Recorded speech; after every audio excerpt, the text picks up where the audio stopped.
And so they fought very hard to get it, and it's an honor to give it to Huntsville. Pete, say a few words, please. Thank you, Mr. President. As usual, right place, right time, for the right reason.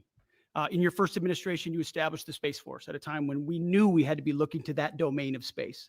You also reestablished SpaceCom to ensure that priority was put in place, and you, through the Air Force, independently identified that Huntsville, Alabama was the right place to put it.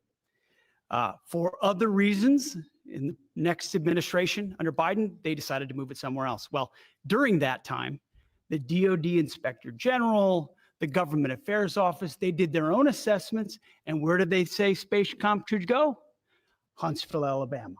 So what you're doing today, Mr. President, is restoring it to precisely where it should be based on what the Space Force, the Air Force, your leadership believes will give us strategic advantage in the future. That is Huntsville, Alabama. We are way ahead in space, but this will ensure we stay leaps and bounds ahead, because that's the most important domain. Whoever controls the skies will control the future of warfare. And Mr. President, today you're ensuring that happens. Thank you. Thank you very much. Katie, would you like to say something? Mr. President, we are grateful for your leadership on this and restoring Space Command to its rightful home in Huntsville, Alabama. This delegation has worked together, both chambers, both parties, to make sure that Huntsville was the place that Space Command called home. As was mentioned, obviously the Biden administration chose to make this political. What we want to do is put the safety and security of Americans first. We want to make sure that our war fighter is put first. And we want to make sure that America continues to lead. And today, Mr. President, you've allowed that to happen. Thank you. Thank you very much. Tommy, please. Yeah, thank you. Thank you, Mr. President. This is a great day for our country, not just for our state of Alabama. We need help in our military. We need to catch up. And as Secretary Hessek said, we $1 million. We have the plans intact. It'll be behind a secure wall in Huntsville, Alabama, at Redstone Arsenal. We have 40,000 people there. We have the FBI there. We have missile defense there. We have NASA, Blue Origin, and SpaceX. It is the perfect place for Space Command. I would tell you today, and I've spoke with the president for the last 3 or 4 years about this. If I thought it needed to go somewhere else because I understand the security of our country, I'd be for that. But the best place for Space Command is Huntsville, Alabama, because what we have and what it means to this country is going to be so important. So thank you, Mr. President, for this. And we look forward to building a huge Space Command and having the Donald J. Trump Space Command Center in Huntsville, Alabama. JD, would you like to say something? Sure. Well, Mr.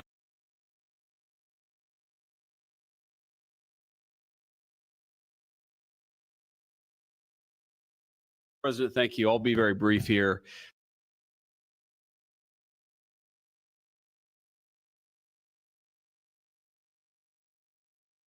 I lobbied the president hard to put it in Ohio, but he said these people, you control the skies. The cyber security, the communications, the entire infrastructure of the battle in the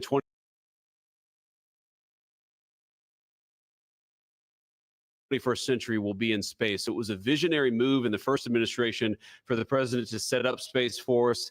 And I think an equally visionary move to make sure that Space Force is right where it should be in Huntsville, Alabama. Thank you, sir. Thank you very much. Gentlemen, anybody want to say anything? Would you like to say? Mr. President, another promise made, another promise kept. You think about it, Redstone Arsenal is critical to national security. The president said when you were the 45th president, let's do what's right for national security.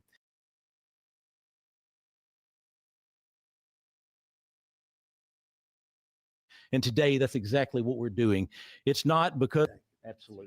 Thank you very much. Anybody? Let me just say, Mr. President, I want to say thank you. And thank you for doing this, because it was the right thing to do. All the, when they looked at all the numbers, Huntsville was the place to go. And like you say, it was unfortunately pulled out, but you made it right. So I want to just say thank you again for a grateful nation, and to the state of Alabama. We're very grateful. Thank you and God bless. Thank you. Thank you, Mr. President. Throughout history, militaries has always understood that whoever could hold the high ground held the advantage. Space is the ultimate high ground. And what we're doing with moving the Space Command to Huntsville is absolutely critical to our maintaining dominance in that sphere. And it goes hand in hand with what we're trying to do with the Golden Dome and missile defense to defend against anyone else who tries to enter that sphere. So thank you, Mr. President. Thank you very much. Please. Thank you, Mr. President. And obviously, national defense is a huge issue. And when you look at the scores, Alabama was #1. And for political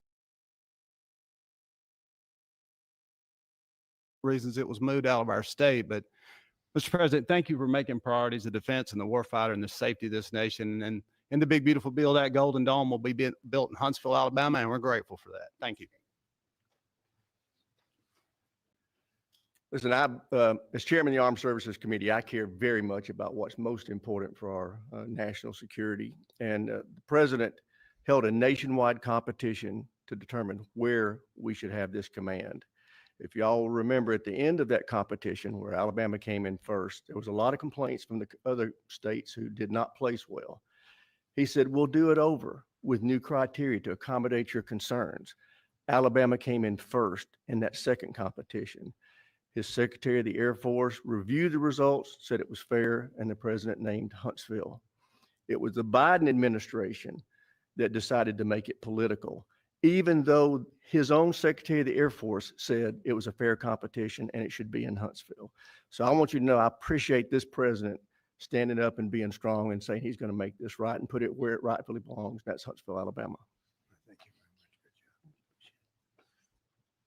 Good job. So thank you all very much. You are going to leave me alone now. You're not going to call me anymore and talk about this subject, right? You promise? They'll start something else. But I just want to congratulate you. It's a very big deal. When you come out and when you leave the room, you'll see that we just over the last few minutes literally shot out a boat, a drug carrying boat, a lot of drugs in that boat. And you'll be seeing that and you'll be reading about that. It just happened moments ago. And our great general, head of the Joint Chiefs of Staff, who's been so incredible, including what took place in Iran, knocking out potential nuclear power for a long time to come. I think within a month they would have had it if we didn't do what we did. But he gave us a little bit of a briefing, and you'll see. And there's more where that came from. We have a lot of drugs pouring into our country, coming in for a long time. And we just, these came out of Venezuela and coming out very heavily from Venezuela. A lot of things are coming out of Venezuela. So we took it out, and you'll get to see that after this meeting is over. Do you have any questions, please? Yeah, please. Senator Tuberville talked about the cost savings Yeah. associated with this announcement. Can you talk about the strategic benefits by having Space Force Command headquartered in Huntsville? Well, it just works because we have so much else there. And having a central, you could call it a central command, but it really is a command station.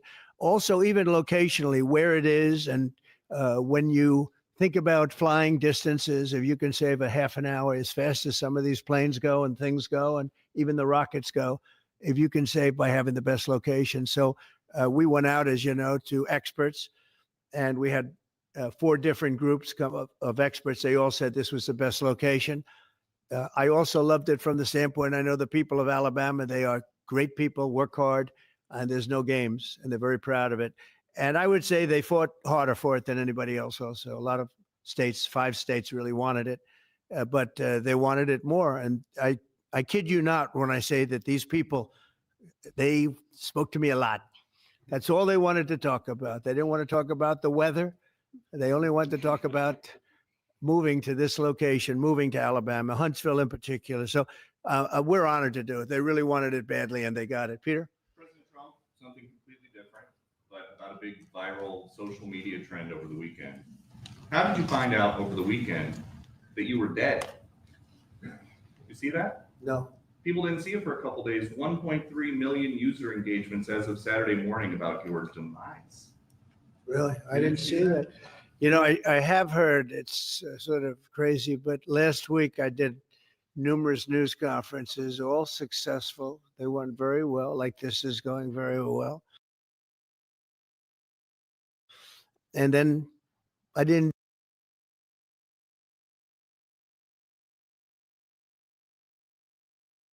do any for 2 days, and they said there must be something wrong with him. Biden wouldn't do them for months, truths, long truths, I think pretty poignant truths. No, I was very active over the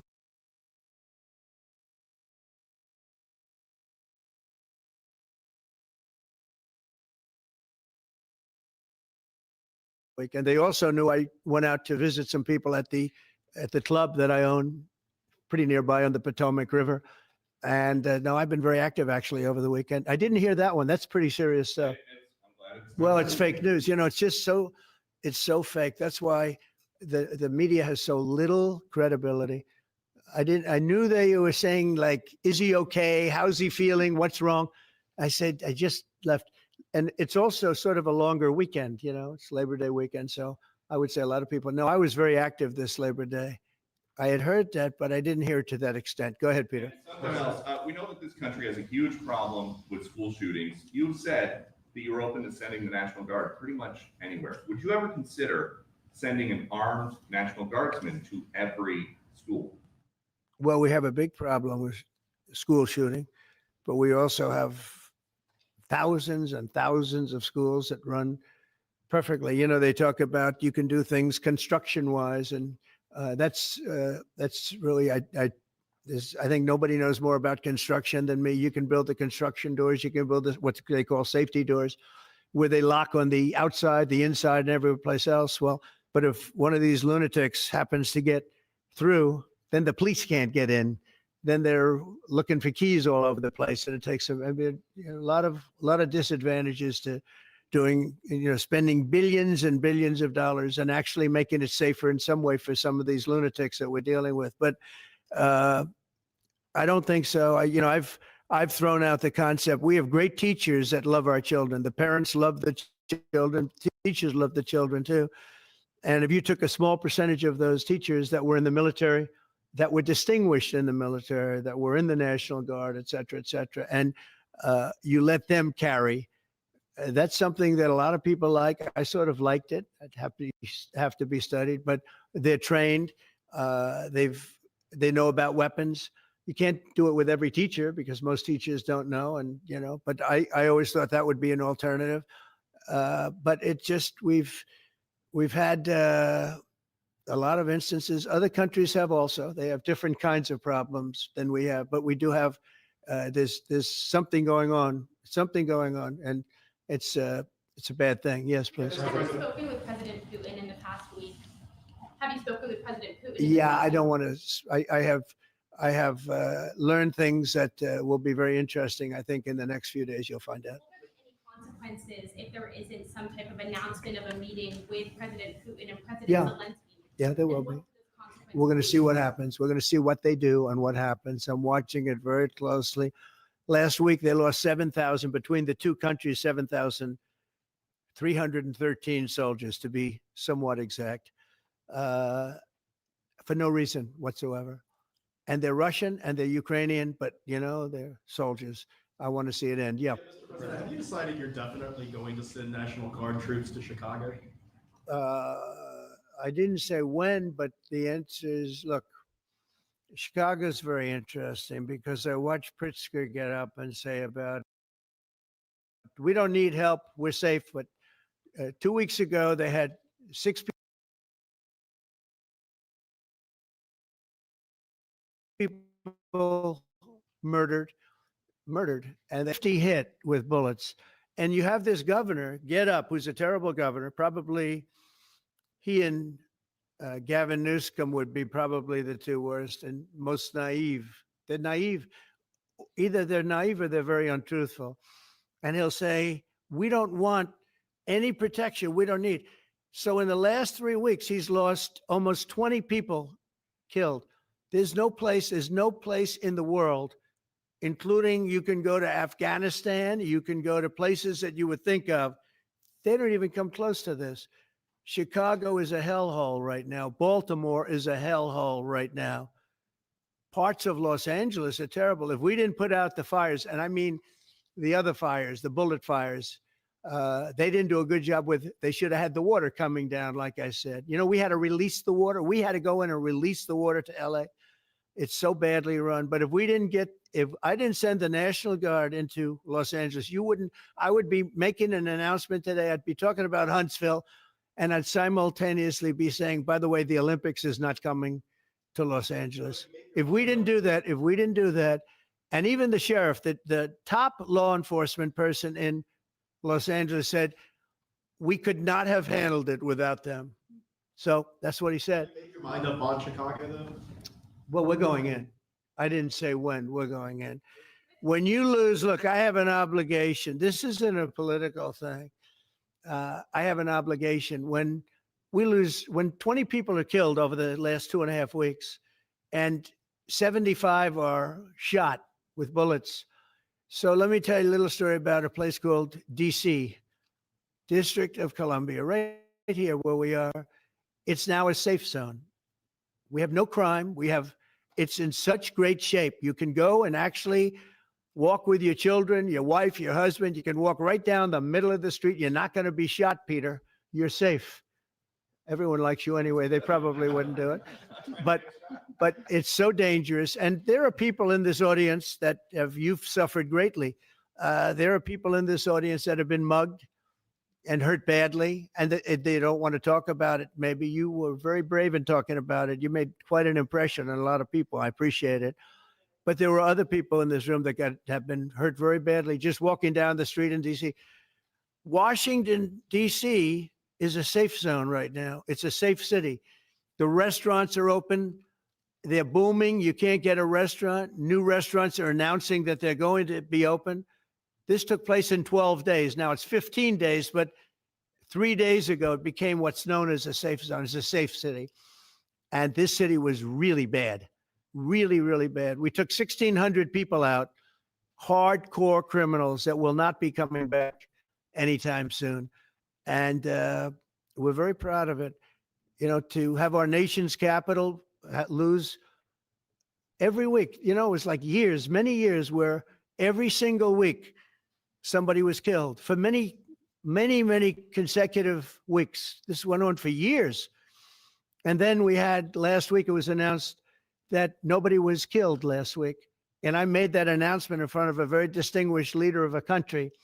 And I'm saying proudly, ladies and gentlemen, nobody was killed in Washington, D.C. this week. He looked at me like, what's that all about? I say, yeah, we have a little bit of a crime problem, and we don't have a crime problem in Washington anymore. And the mayor has been very helpful, and the police commission has been very helpful, and it's been a great team. And I would love to have Governor Pritzker call me. I'd gain respect for him and say, we do have a problem, and we'd love you to send in the troops, because you know what? The people, they have to be protected. I saw today on one of your networks, not a friendly network, except really the opposite, I would say, very unfriendly network. And they interviewed about 12 people on this morning. Most of them were African-American, who were Black. And they were saying, please, please, please let the president send in. These were people from Chicago. Please, we need help. We need help. We can't walk outside. We're petrified. If the governor of Illinois would call me up, I would love to do it. Now, we're going to do it anyway. We have the right to do it because I have an obligation to protect this country. And that includes Baltimore. I saw where Governor Moore was asking me to take a walk down the street of Baltimore. Well, Baltimore is a very unsafe place. It's rated number 4 in the city, one of the most unsafe places anywhere in the world. But, you know, we took care. This was a beautiful thing that happened in Washington because we showed that it could be done. And this wasn't just sending big, strong guys, and they are big and they are strong. You know, we had a great decision from the Supreme Court that had to do with sort of talent. It had to do with you are put down based on merit. You can hire based on merit. So merit for a soldier or for a policeman is strong, physically fit, something, having a certain ability, not a person that is woke and got the job through woke, but wasn't strong enough to lift a gun out of the holster, et cetera, et cetera. No, I looked at the police, as you know, last week I went over, we had a meeting with, there had to be 300 people, and they were all very impressive looking. And when the bad guys see them, they're not going to do a thing. And so I'm very proud of Washington. It serves as a template, and we're going to do it elsewhere. But Chicago is certainly going to be high. I would love to have him call. I would love the governor of Illinois. I'd be honored to take his call. All he has to do is say, sir, we need help. It's out of control. And everyone knows it is. He's not kidding anyone. I would love to have, I would say, Governor Moore call, because I watched him over the weekend trying to explain that Baltimore, what they need is housing. No, they don't need housing. They need to get rid of the criminals. These are hardcore criminals. We took many people off the streets of Washington, D.C. They're hardcore. They're not going to be good. In 10 years, in 20 years, in 2 years, they're going to be criminals. They were born to be criminals, frankly. They were born to be criminals, and they're tough and mean, and they'll cut your throat, and they won't even think about it the next day. They won't even remember that they did it. And we're not going to have those people. Washington, D.C.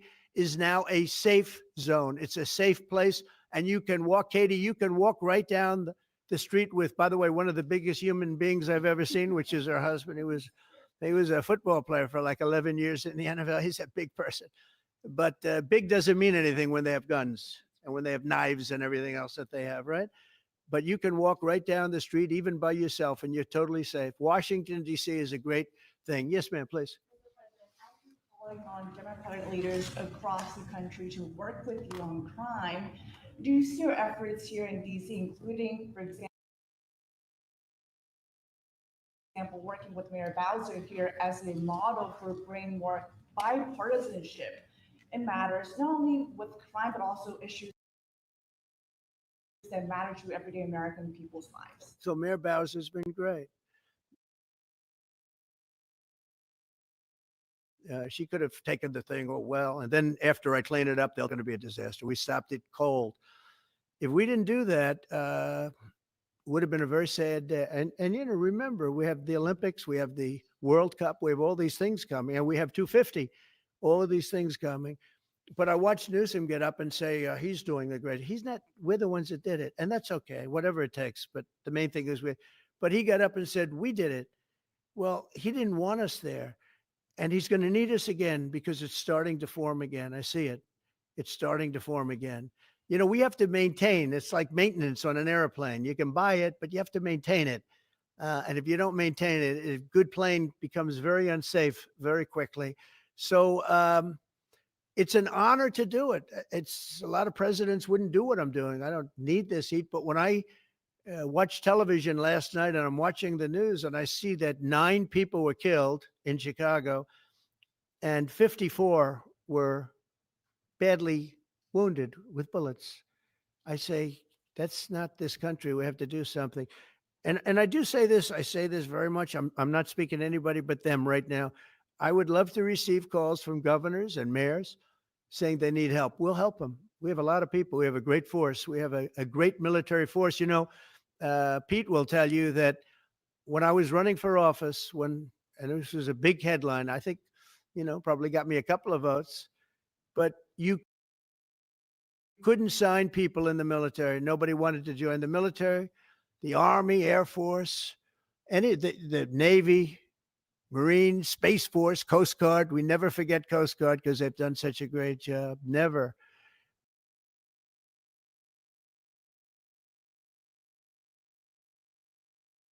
But nobody wanted to join any of them. We were way below what we wanted. Every single one. The closest was the Marines, whatever that is. You'll explain that to me. But the closest was the Marines. But every service was way down, way down. And then I got elected, and our country is the hottest country anywhere in the world right now. Everybody's talking about the USA. They're talking about the job that we're doing. Everybody, we have the best economy. We have a very, very important decision being made by the Supreme Court because our country is the richest, the strongest, the most powerful. But if for some reason some liberal court, I'm talking about the court that just ruled, where even an Obama judge voted in favor of us, which I gave him a compliment yesterday, as you know. I said that took great courage. But it's a liberal court, and it's going up to the Supreme Court, who I think have been incredible people. I think they've made very wise decisions. But the tariff question, because without the tariffs, this country is in serious, serious trouble. We've taken in almost $17 trillion of investment is coming in. Most of it is coming because of tariffs. And if for some reason somebody wanted to be politically correct, I actually think it's unpolitically correct. I think politically correct is to approve it because there's nothing so popular as what's happened to our country. Our country is doing so well.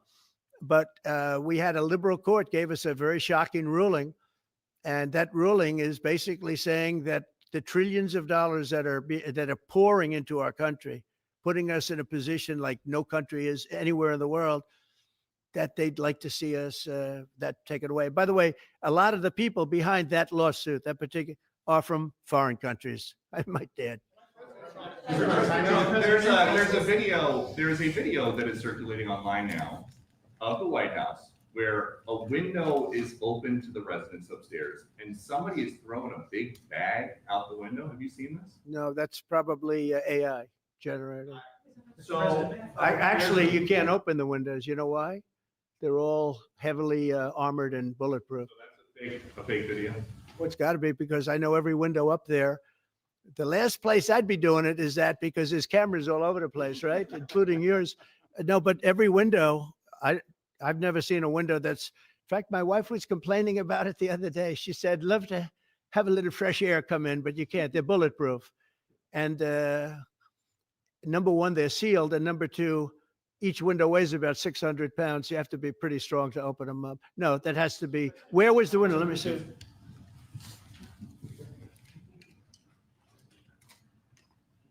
Maybe from the renovations? Which is the window? It looks like this is on the 15th Street side, I think. So right here. Yeah, those windows are sealed. Those windows are they're all sealed. You can't open them. What you were saying regarding the federal. It's the kind of thing they do. And one of the problems we have with AI, it's both good and bad. If something happens really bad, just blame AI. But also they create things, you know, it works both ways. If something happens that's really bad, maybe I'll have to just blame AI. But there's truth to it because I see so many phony things. I saw something as I was growing up from the time I was a baby till now. I said, who did that? It was AI generated. So it's a little bit scary, to be honest with you. But those windows are all very heavily sealed. Thank you, Mr. President.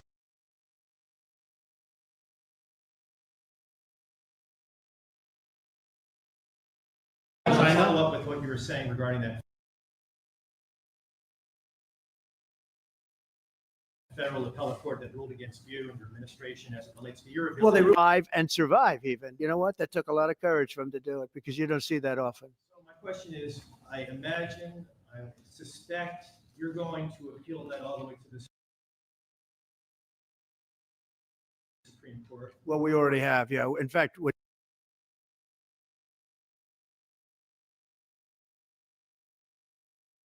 doing something else. We're going to be going to the Supreme Court, we think tomorrow, because we need an early decision. I mean, look, the financial fabric of our country, we're a rich, incredible country right now. And we're able to, you know, other countries use tariffs on us for years, and we never did. I did a lot during my first term, but then we had COVID and we had to focus on other things. You couldn't be tariffing Italy, Spain, France, as they were dying by the thousands and millions. But we did with China, and China paid us billions and billions of dollars. And I started the process, but then I had to end it a little bit because of COVID. We focused on that. But no, it's a very important decision. And frankly, if they make the wrong decision, it would be a devastation for our country. we've taken in trillions of dollars. And by the way, all these countries signed agreements. As an example, they're all happy. Everybody's happy. But some whack job put in a lawsuit. It went before a very liberal court, and the liberal court ruled, it was 11, they ruled 7-4, with one of the most liberal of them all voting in our favor because they're patriots. I think I give tremendous credit to that judge.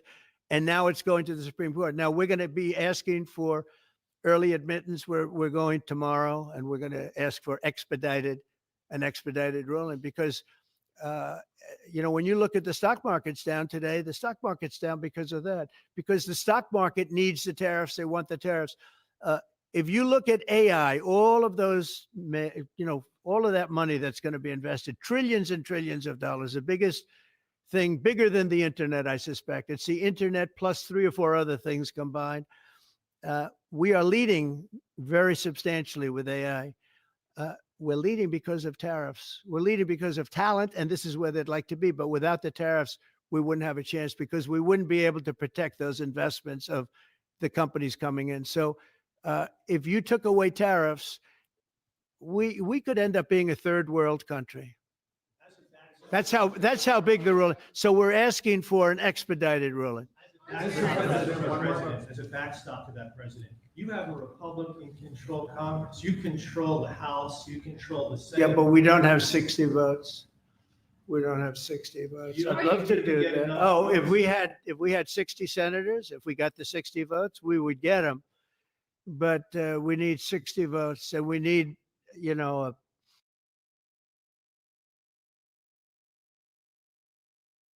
certain number in the House.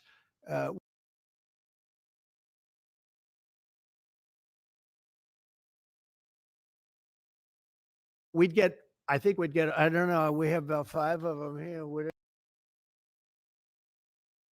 of them said, it's amazing that we got away with it so long. One of my friends, a leader of one of the countries, and they're fine with it. They all signed. If that ruling ever went against us, I guess we'd have to give back hundreds of billions. We would have to give trillions and trillions of dollars back to countries that have been ripping us off for the last 35 years. And I can't imagine it happening. On a legal basis, they have no legal basis whatsoever. But on a common sense basis, it would destroy America. Okay. You talked about controlling the sky. On Sunday, the satellite signal Ursula von der Leyen's plane was led. With Ursula?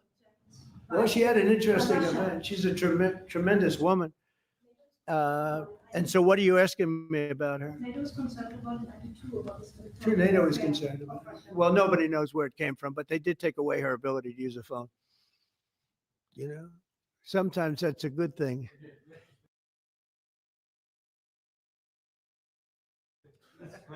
Sometimes that could happen to me. I'd be very happy. Mr. President, reducing the tariffs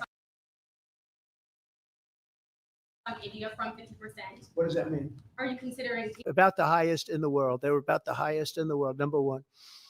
And we therefore weren't doing much business with India, but they were doing business with us because we weren't charging them. Foolishly, we weren't charging them. So they would send in massive, everything they made, they'd send it in, pour it into our country. Therefore, it wouldn't be made here, which is a negative. But we would not send in anything because they were charging us 100% tariffs. And, I'll give you an example, Harley Davidson. Harley Davidson couldn't sell into India. There was a 200% tariff on a motorcycle. So what happens? Harley Davidson went to India and built a motorcycle plant. And now they don't have to pay tariffs. Same thing as us. So what we're doing is literally thousands of companies are coming into the U.S., car companies, AI, but, more traditionally car companies. We have so many car company factories under construction or being designed right now. And they're coming from China, they're coming from Mexico, I must tell you, and they're coming from Canada, a lot of them coming from Canada.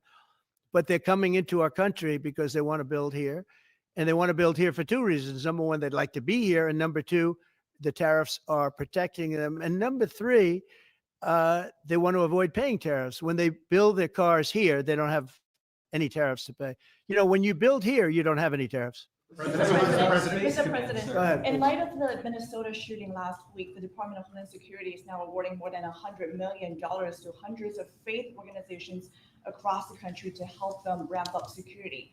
What's your vision for further protecting religious liberty across the country amid incidents of threats? And So violence? religious liberty is so important. And we're talking about every religion now. And we're doing things on that nobody else has ever done. And we're going to be having a big announcement in about 2 weeks on that question. Yeah, please. On Space Command, sir.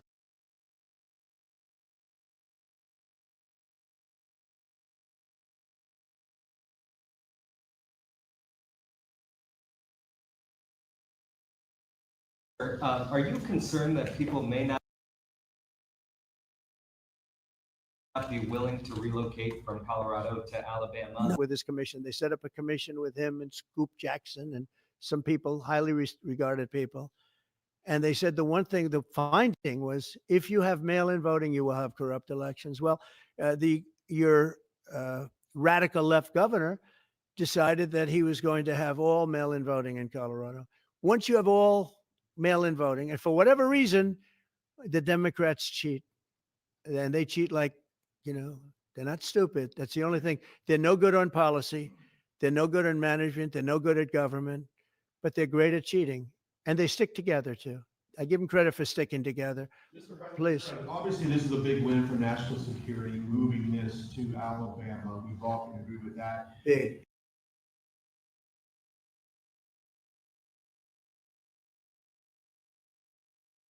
Is there any idea of the economic impact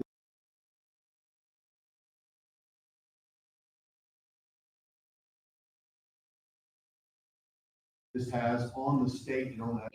And the state of Alabama is about to show the country the best among us. So we know the economic impact is going to be tremendous. There at Redstone Arsenal, we're proud to house everything from the FBI to headquarters there for material command to a number of things. We obviously have NASA with Marshall Space Flight Center. And so this naturally fits within. When you look at the decision matrix that they placed in front of us, that's why we ranked so high, is because we have the resources necessary and the ability to build out quickly to meet the needs in front of us. As far as economic impact, it would be tremendous. Does anybody have an exact number? 1,600 jobs. With 3,000 spinoff. Look at this. This is teamwork right here. So we are really proud, and the people of Alabama are ready to get to work. And I've got a housing question, if you could, just for a second, Mr. Yeah, President. please. Owning a home and going about the American dream seems like it's out of touch for a lot of Americans. Yeah. Just recently, you pushed out a statement about addressing an emergency housing situation. That's right. We're thinking about doing that. Yeah, can you just? Well, we need a little help from the Fed. We have a man named Jerome Too Late Powell. You probably heard of him. He's too late. He's way too late. And the economy is so strong that it's pushing through that. Normally, it would have been much tougher, but we're doing so well that we're pushing through it. But it makes it very hard for people to get mortgages because too late is too late. Very simple. He's too late. And probably political, whatever. He wasn't too late before the election. Before the election, he was cutting rates, right? Because he was hoping that, I guess, Biden would get in, or that Kamala would. He was a big Biden guy. Explain that one. And then he was a Kamala person, but he was hoping, I guess, she'd win, I guess. I don't know. It didn't work out too well. But yeah, we need a very serious cut. You know, I think that if you look back many decades ago, the United States was always the lowest, even if they were doing badly. The United States was, because without the United States, everything in the world would die. It's true. It's so powerful. It's so big. And I made it really big in the first 4 years. Then it started to degenerate with what this Biden administration did. But we built it up to a level that I never thought we could be at this quickly. We're the hottest, we're the best financially. The money coming in is so big because of tariffs and other things, but because of tariffs. Tariff gets us even those other things. Plus, it gets us great negotiating. I settled 7 wars, and numerous of those wars were because of trade. And numerous of the trade deals that I made were because of tariffs. It gives you a great negotiating ability. If that ability were taken away from us by a liberal court acting on essentially foreign nations asking to get help from the United States government, when they've been doing this to us for 40 years, that's why we have $38 trillion in debt.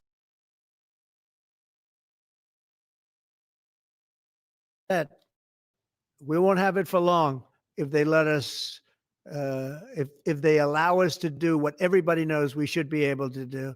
Yeah, please. Mr. President, another Biden era action that you're now reversing is that you signed a deal last week to make federal buildings adopt and embrace classical architecture styles again. Can you talk to us about why you do that, and also what's your vision? Well, we for- want to see beautiful buildings. Now, it's in the eye of the beholder. I've seen architectural reviews over the years. I'm an expert at it. I've gotten a lot of great reviews, but I've seen buildings that I didn't think were very good get great reviews, and I've seen great buildings get bad reviews. So, but it's just a standard. We want to have a good standard. We're building something here, for 150 years, they wanted a ballroom at the White House. We're doing something at the highest level using great architects and all. And, it's very exciting. But we have a lot of interesting things happening architecturally in DC. And DC is like a different place. And, even the contractor said, sir, we walked down today, we feel like much safer. It's like a different place. Washington, D.C. is great. Now we're going to also beautify it. We're going to put a topping on the roads. We're not going to rip them apart and take 4 years.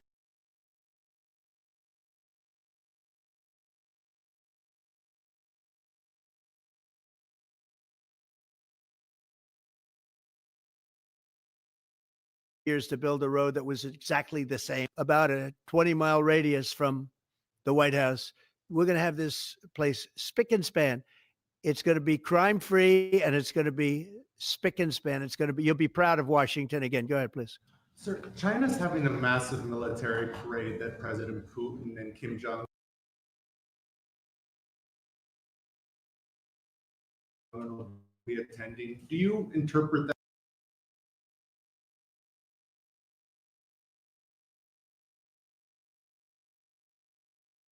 that as a challenge to this? And are you No. concerned at all about those countries? No. Trying to be some sort of counterweight? Not at all. China needs us, and I have a very good relationship with President Xi, as you know. In California ruled that your deployment of National Guard troops to Los Angeles was illegal. Do you have any response? Well, reaction to that? it was a radical left judge, but very importantly, what did you not tell me in that question or statement that you made? Pretty much of a statement, I think. Well, I was asking for your response. No, you didn't say what the judge said, though. The judge said, but you can leave the 300 people that you already have in place. They can continue to be in place. That's all we need. But why didn't you put that as part of your statement? Because the same judge ruled exactly as you said, except the judge said that you could leave the 300 people that you already have in place. They can stay, they can remain, they can do what they have to do. Thank you very much, everybody. We appreciate it. Thank you. Thank you. Thank